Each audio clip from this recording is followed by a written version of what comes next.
what we really need is for the UK and French governments to work together to try and come to a solution, because this is a solution put together by the French government on its own, but really we're not going to get to a sustainable solution unless the UK plays a part in it, because this is a problem that exists because of an issue with UK law, the fact that they can't get to the UK legally.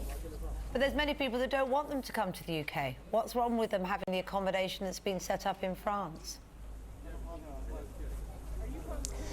The accommodation in France is an answer for some people. It's an answer for the people who want to claim asylum in France, and for some of the families it is going to be a good answer. But the problem is, there's an awful lot of refugees in Europe, there's an awful lot of refugees in France.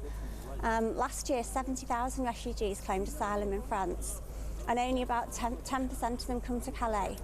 But the ones that come to Calais are the ones that have a really, really strong reason for wanting to get to the UK. The one that we hear the most often is that they have family in the UK.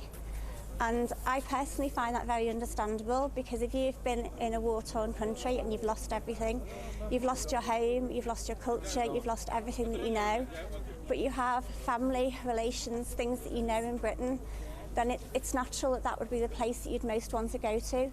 So those reasons are very strongly held into with them, and they desperately want to get to Britain. Okay, well, looking at what... I am very sad that we don't want to try and help them a bit more. Well, I mean, we've got a statement here from the Home Office. They say we're working closely with our French partners. The immediate priority is to ensure those who remain in the camp are provided with secure accommodation during the clearance operation. They say the focus is to continue to transfer all eligible minors to the UK as soon as possible and ensure they arrive safely. It is a difficult balancing act for the government, though, isn't it? Because if it's an open door, then the public feeling here will be very resistant to that. I know, I completely understand that, and we are all completely behind the priority being the children, because they are the most vulnerable. But our position is that all refugees are by definition vulnerable. Refugees are by definition traumatised and in need of protection.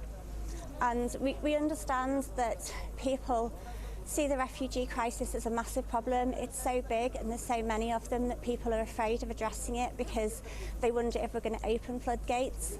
But the way that we feel is that just because a problem is so big, it doesn't mean that we should hide from it and not looking at addressing it. And just because the numbers are so massive, it doesn't mean that we shouldn't try and save any of them. And we're worried that one day when we look back on it in history, that we won't feel great that because we couldn't save all of them, we didn't try to save any.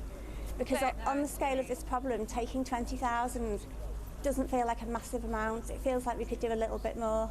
Well, thanks for clarifying that, Claire. Good to speak to someone. That's Claire Mosley from the charity Care for Calais, and we wish you good luck with looking after those who've certainly got a very difficult few hours ahead of them, haven't they? Good to speak to you this morning, Claire. And I understand that, but that does not mean that we allow people to die from the cold 21 miles away. And I think that's what's more important here.